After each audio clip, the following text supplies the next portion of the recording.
sani kata yono mano mara electronic wacho ni e-procurement gin gik mantiere pacho ka to tiyo gode motamo oganda kata bede mi gik mopogore opogore kosango omiyo ok ti kode kaponi gintiere gintie to ok nyal ti kode nikech corruption kitiyo kode to ang' chamo pesa kiyudo kanyo ok en mani jogi are corrupt. The whole government is corrupt Kidiopas. Gimiluongo ni kia ng'oni en chama mag corruption opong'o ochakore from the grassroots to dhi nyaka malo nikech ing'eni mokwongo kidwa bedo president mar Republic of Kenya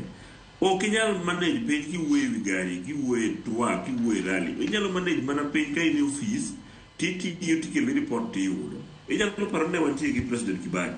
Kibaki ne tiyo from his office ano kano Kibaki rally mang'eny no dhi mana rally achiel medina man but ok inyal manage accountability ka intiere laro kuchigo koke badhoga yudo moro gimwa advice Ruto nikech en makoro en president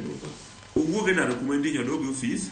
to o consult kapok obiro public kech king'iyo wach Adani makoro owuoyo sani ni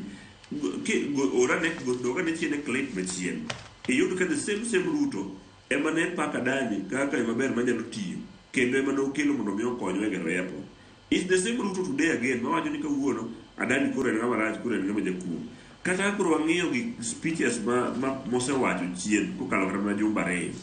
kiweri gi mek Adani iyudo ka owacho to chako contradict nyiso ni gik kata modhi wacho public kucha onge ng'ama onyise ni mondo odhi owach onge proper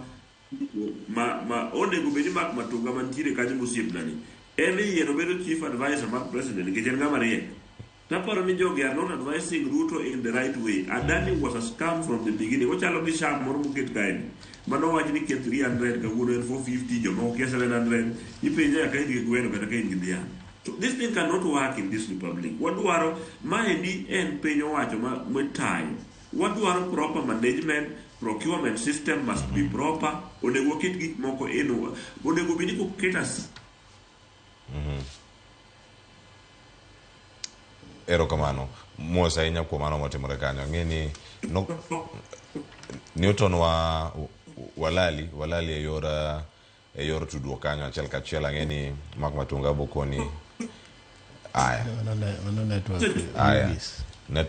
network ema otimore kar kanyo ang'eni ang' okoni kaka inyalo yudo Starlink kata kinyalo yudo moro minyalo tudrigo makare ka intiere e kaunti ma Homa Bay